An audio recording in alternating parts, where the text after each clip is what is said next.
All right, good morning, everyone. It's a little sporadic, and this is Capstone, so good morning, everyone.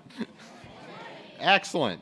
I'd like to welcome everyone to today's event on NARA's own Capstone approach and an open question and answer session that we're going to have later on in the program this morning.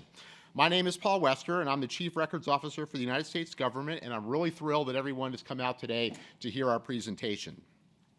As you know, NARA released Bulletin 2013-02, Guidance on a New Approach to Managing Email Records, also known as Capstone, in August of 2013.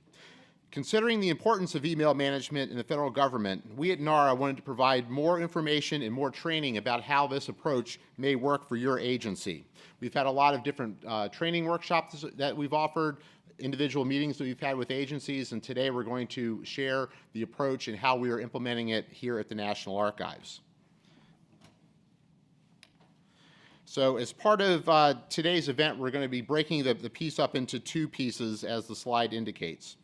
In section one, we will have a presentation on NARA's own implementation of the Capstone approach, led by NARA's Corporate Records Officer, Susan Sullivan, who's here in the front row.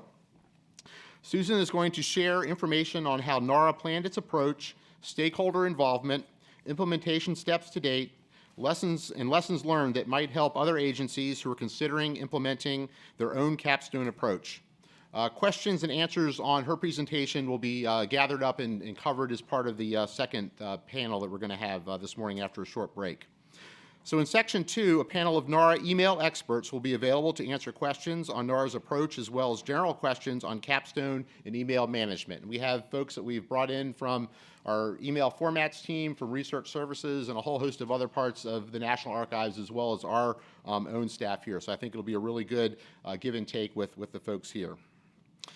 Before we get started, I wanted to give a special thanks to Susan, who's been on the out on the bleeding edge in some cases on making this work from a records manager or records officer perspective. So I know you're all going to clap when she's done, but we should give her a big round before we start. So.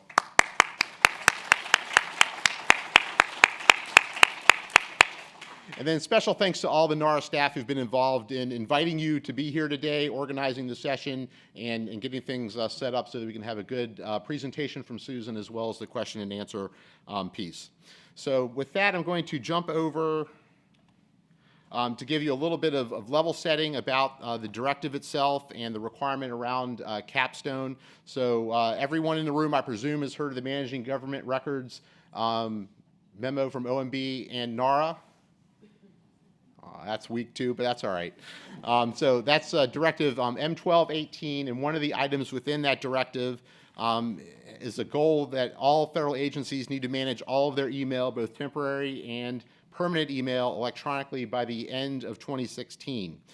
Within the directive, there's guidance to NARA, or direction to NARA, to develop new email guidance by the end of the calendar year 2013 for some new approaches to thinking about managing email and carrying out disposition within the different restrictions that we have, and that's part of what Susan's going to describe today. So then the Capstone Bulletin is what we put out to do that. We know there's a lot more activity that needs to be done with that, but that is the deliverable that we've accomplished so far.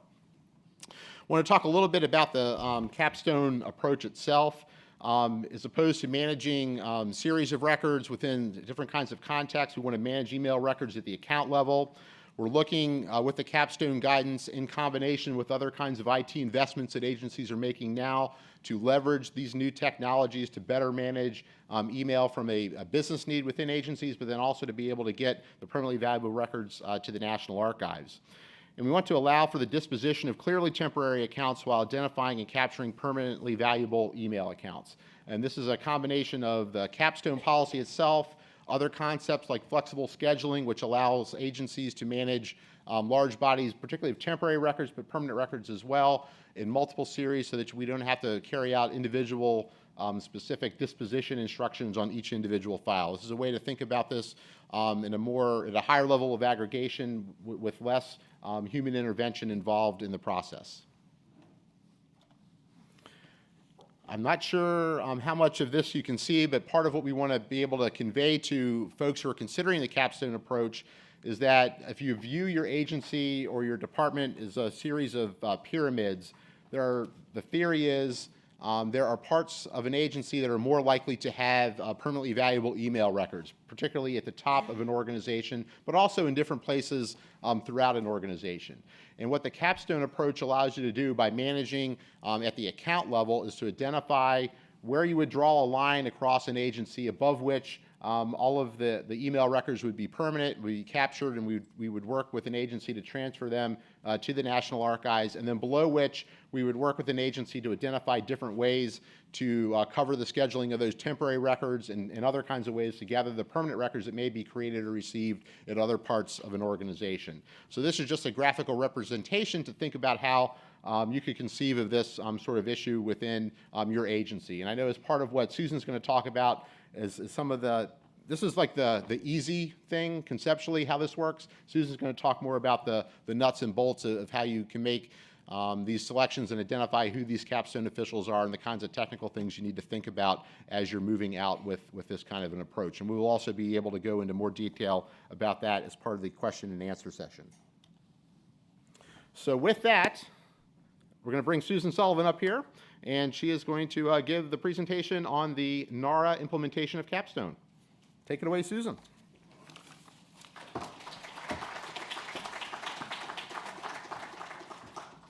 Good morning, everybody. Good morning. Glad to see you here. Glad the weather cooperated. And glad January 31st is come and gone. How many of you are involved in preparing and submitting all the materials for the SAO reports? Show of hands. A little bit of a funny story. So our records management self-assessment, we drafted in paper, and we used a Word document, and we circulated it. And it was finally blessed and vetted and ready to go. And it was Friday afternoon, about 2:30. And I was rereading the submittal guidance, and then I realized those answers needed to be submitted in a survey tool. So I had to go and actually find the link, bring up the survey tool, and I input the answers that were vetted, but at the very last minute, and I almost missed it. So that just goes to show you that you got to pay attention. And there were so many items that were getting circulated for review that I forgot about the survey part. So, but hopefully what I'm going to talk to you about today will help in completing that records management self-assessment in the future.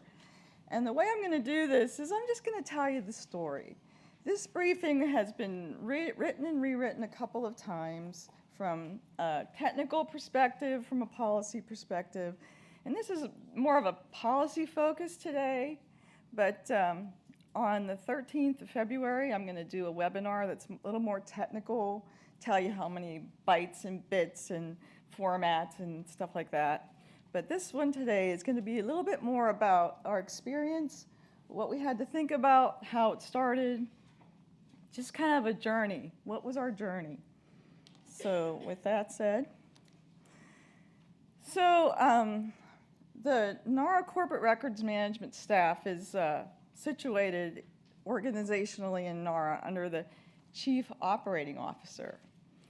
And our Chief Operating Officer is over all of the executives in the agency. And so we kind of sitteth on the right hand of the Chief Operating Officer, and he is also our SAO. And he gives us a lot of clout. If we need anything, all we do is go to him. He gets in the executive team meeting, and he talks to the executives, and the executives move. So we find that to be very, very helpful and useful, and it's a good place to be situated. In the past, we were situated under the CIO. That was very advantageous as well because by default, we were involved in all the IT initiatives, and it's taken a little extra work not being under the CIO to make sure we're involved in those initiatives. So just a little side comment on our organization. Little history, our past policy was probably like everybody else's for email. It was print and file based on the content of the email, and each user was responsible for managing their own email based on the content. I would say in late 2009, early 2010, Our general counsel met with us and discussed with us at a high level the Capstone policy. At that point, every time we talked about it, the requirements seemed to change. So what we did was we ran a little internal study, a little application, where we kind of tested user behavior with email. And what we found was that senior executives' email can be categorized as permanent, but many senior executives don't have or can't take the time to file their email manually. We learned that for the people in our study, if their email filing was assisted by search terms, they were able to file easier. We also learned that without the ability to have control over the email you file, there might be some concerns about PII, private information, and access to sensitive information within the email. We also learned that with minimal user input, we could actually capture email by role, meaning the person's role in the agency, with or without user input. So we developed some requirements, and these requirements that you see now are pretty standard. They come right out of the CFR. An immutable email management solution, which means, once they're filed, they're safe, they're not going to be changed. Integrated with the messaging system to allow capture of the content of the email as electronic records. You want the messages in an open format. You want the attachments and the associated metadata. And also, you want to be able to maintain the functionality and integrity of the content throughout their full life cycle. So this was pretty much the what we needed.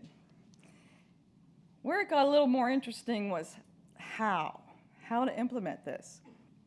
And this came out of a lot of conversations between corporate records management, general counsel, Paul Wester's group, the IT people, and what ended up in our request for proposal was language, this is paraphrased, but it was the ability to automatically capture email messages in an open format where automated rules can exclude some objects from capture, or where manual actions can override the automated rules in place. And this came out of our study that we did earlier when we found that we needed to have some control, or the ability to have some control over what gets captured, but that control is actually optional. But if people want control, they can have control. The second thing was an automated rules-based approach to records management, which means the ability to establish records categorization rules and automatically categorize records for management, transfer, and disposition. So we wanted the ability to use automated rules to capture and manage our records. That said, we formed a team. We formed a team shortly after our system was procured. We procured a system that was comprised of Google Apps, Gmail, and DoD 5015 certified RMA, both in the cloud, both with the ability to interoperate. So in order to manage this whole process, we formed a team comprised of my group, Corporate Records Management, General Counsel, big player, Chief Information Officer staff, including the contracting officer representative and the project manager, Paul Wester's folks, several of them, and members of senior leadership were involved in every step of the process. As part of that team, this is what I'm going to talk to you about. I'm going to talk to you about the work of that team and what we did, and pretty much in the order that I'm presenting it. So we had to define who the Capstone accounts were going to be. And so what we did was we identified about 48 staff members, agency head, the deputy, the C-level officials, because we do have a C-level in our agency now, the chief information officer, chief operating officer, chief human capital officer, the executives, the directors of major programs, and for NARA, the presidential library directors. And those are typically who we identified as our senior officials whose records would be considered permanent. Everybody else in the agency, including contractors, volunteers, anybody with an email account would be considered temporary. And then there's the corpus of non-records. The next thing we had to do was figure out how these applications worked. How did they talk to each other? What were our options? And I will tell you here, the technology will influence some of your decisions. So I would recommend you being involved in the procurement and analysis of any tools that you procure, because you don't want to get stuck with a decision or with a technology that doesn't do what you need it to do. So initially we were faced with what we thought was two choices: journaling, which is capture upon sent and receipt, or mailbox crawling. And this gets a little complicated, so I'm going to try to keep it simple. Journaling is basically used for e-discovery purposes and captures everything that's sent and received. We do that. We have, it goes all into the archives in the part of the application, and it probably doesn't look like this or isn't called this, but I call it the journal. Everything gets stored in one place. Then we implemented what we called mailbox crawling. And this was something that we actually had to push for, because what happens is then after the messages are journaled and they're stored, then the crawler goes into the user's mailboxes, and it allows users, it acts on user actions. In the case of Gmail, labels, for example. So for mailbox crawling, this helped us implement the ability for users to actually have some say over how their email gets managed. Our crawlers are set up to act on rules. They act on labels, and I'll explain this in a minute. They exclude anything that's labeled as non-record, deleted, draft, or spam. Now that software application automatically skips the deleted, draft, or spam email messages. It also supports what we call safe harbor, which I'll explain in a minute, but just briefly, safe harbor is a time period prior to capture where users may or may not act on their email, depending on what they want to do. One thing that we had to deal with the crawling is it required some extra security, because the crawler actually goes into and accesses users' mailboxes. And I don't know necessarily the technical details of that, but just a little heads up on that. The next thing we had to decide was the scope. What were we going to capture?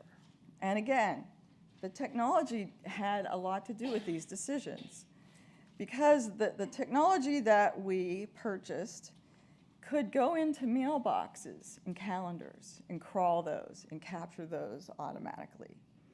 So because of that capability, that was acceptable to us.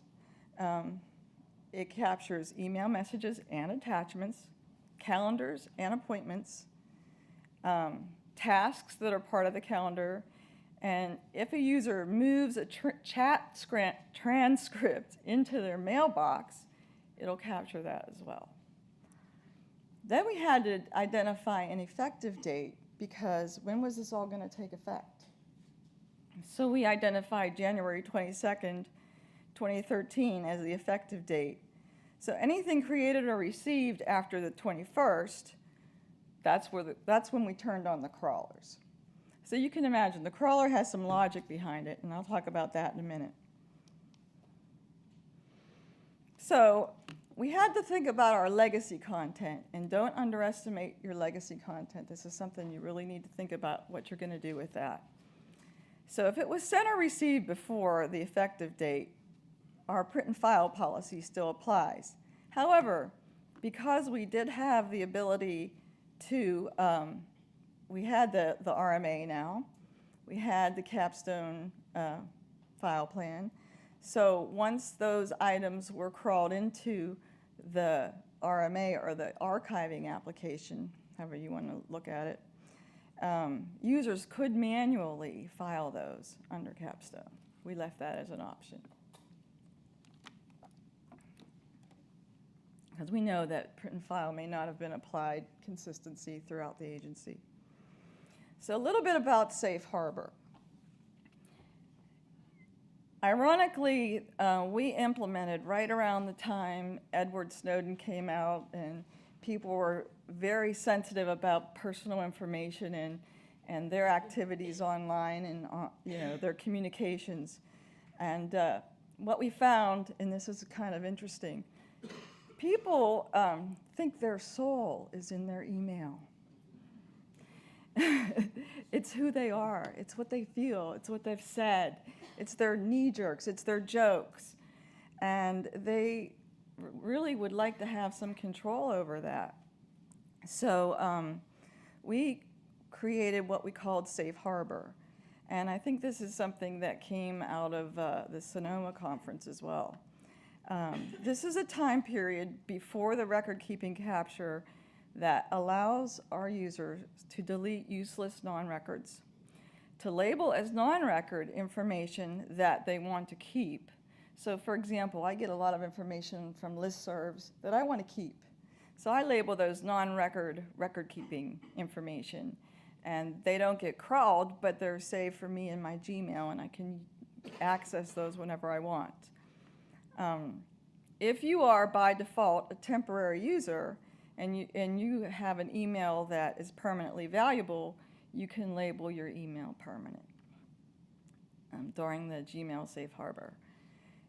Conversely, on the RMA side, we have another Safe Harbor, which is a period of time within the archive or RMA that users can recategorize their information that was captured. So say something got in there by mistake or got captured in the wrong category by mistake, they can change it.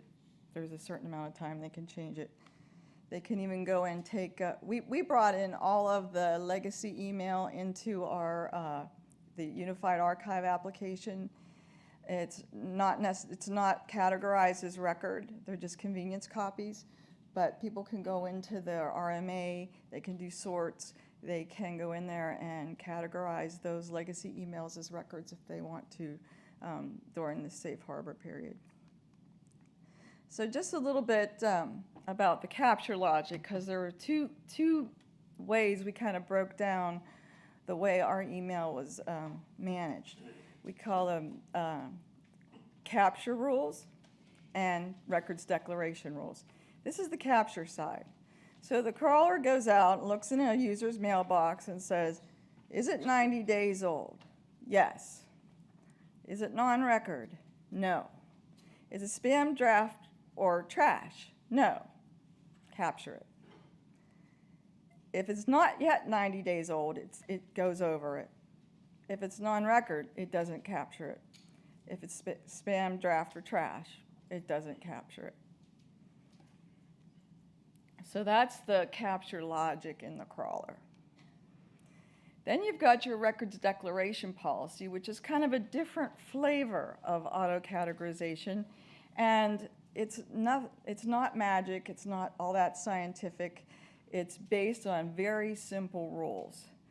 We feed the crawler the list of who are the permanent Capstone senior officials, and we tell it, if it's from this person, it is by default filed as permanent, unless the person has labeled that record as temporary. Conversely, if the person is not on that list, by default, the file is declared as temporary unless it's labeled as permanent. So it's based on who the person is. It doesn't go beyond that list of individuals. Once we get past the capture rules exclude the non-records, and then this is just like your filing policy. So we had to specify a file plan in our records management application, and I will tell you, our vendors just couldn't believe that we only wanted 3 file categories for the whole agency. They were ready to put in a nice hierarchical file plan and dazzle us with all their capabilities. And it took us 4 weeks to get this through their heads, that this is what we wanted. So just to let you know, this is a new concept, and it takes people a while to get used to the whole idea. So just to let you know how we use these, as I said before, the permanent file folder is for the default for senior officials. And what else goes in there is anything labeled as permanent by those not identified as senior officials. It's also available for people to use to recategorize during the safe harbor period in the RMA, and for manually categorizing as permanent messages that were created before the effective date of Capstone. Temporary is the same way, only for non-senior officials. And this is where we have actually the non-record folder in case messages get captured that are non-records in the RMA and users want to move those into the non-record folder so that they don't get managed and saved as temporary or permanent records. So the non-record folder goes actually into the RMA as part of the file plan. So at this point, we had to communicate to our users. When you tell people that you're automatically capturing their email and saving them as temporary or permanent, some people get worried. So what we learned, at least at NARA, we use a combination platter of communications mechanisms. We have our intranet site where we created a Capstone page, and we created a link to that, and we always had the news on there about what we were doing, how we were rolling it out, what to expect. We had briefings on there that explained, screenshots about how to set up your labels in Gmail, when the crawling was being turned on, the logic of the crawling, pretty much a lot of the information I'm giving you today. And what else we found was our blog. My blog we have an internal social media network called the ICN, and I blogged pretty much daily. And the blog works as kind of a teaser campaign. It gets people, it's a way to round people up and get them to come to that Capstone page and read the guidance. You can put your briefings up there and everything. We have screens as you come into the archives. We had notices on there. We use the news on our intranet. And even to this day, I wish I had more capability and time to communicate this, because you can't communicate this enough. People miss it. It's got to be part of your training when people come into the agency. It's got to be part of your annual training. If this is how you're going to manage email, kind of passively behind the scenes, people need to understand what you're doing, because you want them to accept it. They're going to be happy that they don't have to do the extra steps to manage the records. But a lot of people don't even think about this coming into the agency. So I can't underestimate or underemphasize the need to communicate. Then there were the nuances, because as part of our communications, our folks in the Chief Records Officer's office brought to our attention that sometimes your emails are part of a case file, and they still need to be printed and filed and managed with the related records. So that became a nuance that we had to emphasize and let people know that they were still responsible for including their email messages along with related records so that they could be part of the whole story in the case of, you know, contract files, IT project files, things like that. But the good news is if people had to go back and get those records, they're available to create the case files. Another thing that was a pretty big project for us is we had to migrate the data from a former RMA that we had. And the challenge there was our former RMA was certified to like version 2 of DoD 5015.2, which did not require portability of data. So it was a little bit of a challenge to get the data out and get it transferred. Not only did we migrate it into the new system, but the first thing we did was we exported eligible records, many of them permanent, because we had records of the archivist in there, deputy archivist, and we actually pre-accessioned those into NARA's custodial unit, worked with them at the table. For the migration into our new RMA, we had to do a data dump and a complementary HTML just for validation purposes.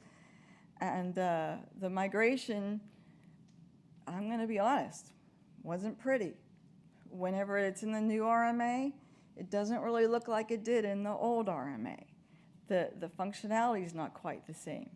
So if you have repositories that you need to migrate into your new repository, fully understand the requirements as part of your procurement. Understand how they're used for business. You might be surprised how people use information stored in a repository. They'll use it as a knowledge base. You know, the access level can be very important. So if you need a departmental access, a whole group needs to access certain folders within a file plan, you need to make sure that your system can handle that. Another thing that we did was we drafted and submitted a schedule for our records, a Capstone schedule. And just a little bit of the details of that. The cutoff is at the end of the fiscal year for the permanent records. And we will export and pre-accession those every year immediately after cutoff. They will stay in the system for 15 years, and then we'll transfer them to the National Archives holdings. That's the way it's drafted now. I don't know how it's going to be approved, but that's the way it's drafted now. Temporary are from the email accounts not designated as Capstone officials. They are digital records. And right now, we have proposed a 7-year retention for those. And the system will automatically delete them after 7 years. We also drafted an internal directive, which is in draft right now. This is just kind of an outline of what went in there. And we will use this as the basis for the training that we roll out. We explain the Capstone approach. We explain how we're managing the records of the designated Capstone officials and the records of people that are not Capstone. We talk about the exceptions, using the labeling, using Safe Harbor, how to label your email messages as non-records, the need to retain email messages with related records, other considerations such as having multiple email accounts and using personal email accounts are addressed in that Capstone directive. Essentially, we say that they need to transcribe those messages. If they're even a phone message, put it in the email system, forward the message to yourself. You know, this is something that people need to know, especially in training. So we decided that the Capstone policy was a good place to put this. And then every one of our policy has a records paragraph where we talk about maintaining the records generated by that policy. Further, whenever we procured the new system and we're getting ready to migrate to Gmail, I put out a request for two detail employees. I brought in a full-time employee from our ERA program and part-time from the custodial unit. And they worked with me for almost a year. And then we issued the actual position, which goes a little bit beyond Capstone, because this person is now our electronic records management specialist. So this person will actually work with the contractors to administer our RMA. They will run searches and sorts and do analysis and evaluate the success of our Capstone program, help us make adjustments, make suggestions. They will contribute to our governance and strategy and training initiatives. This is our point of contact for all of these types of things.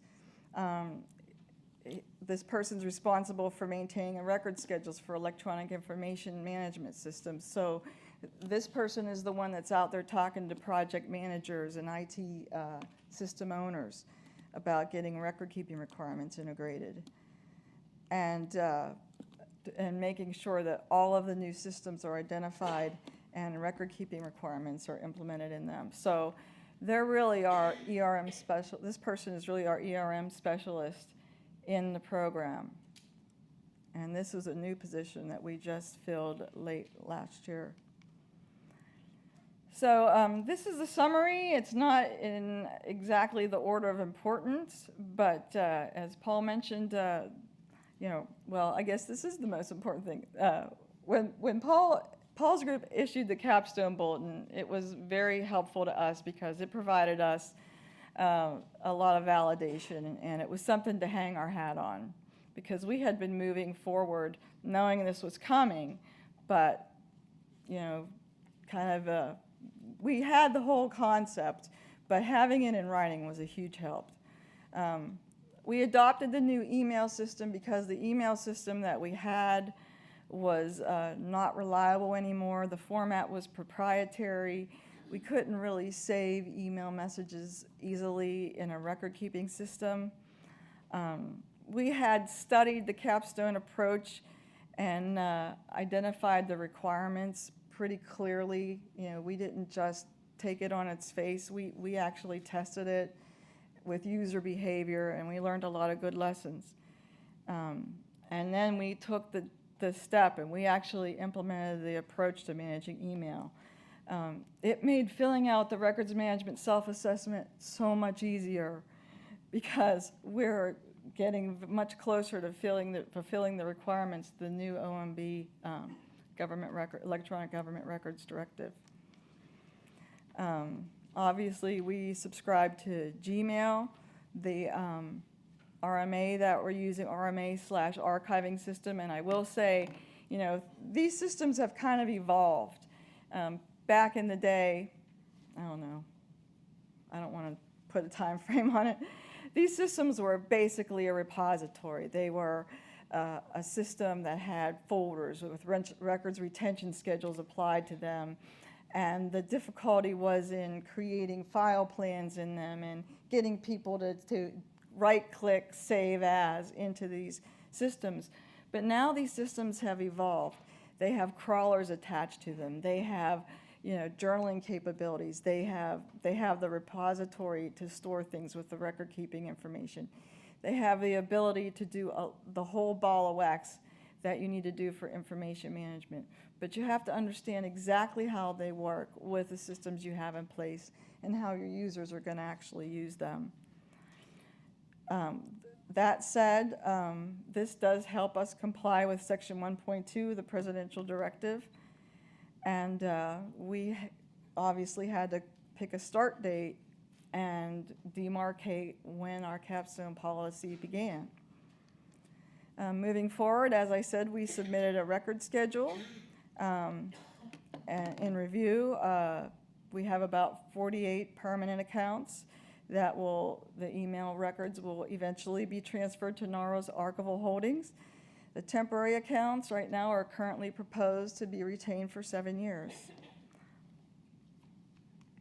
What are our lessons learned? Don't forget about your existing repositories when you go out for RFP or RFI. Identify what you have and what you want to migrate, and be explicit. Because when we went out, our RFP said something about migrating all existing archives.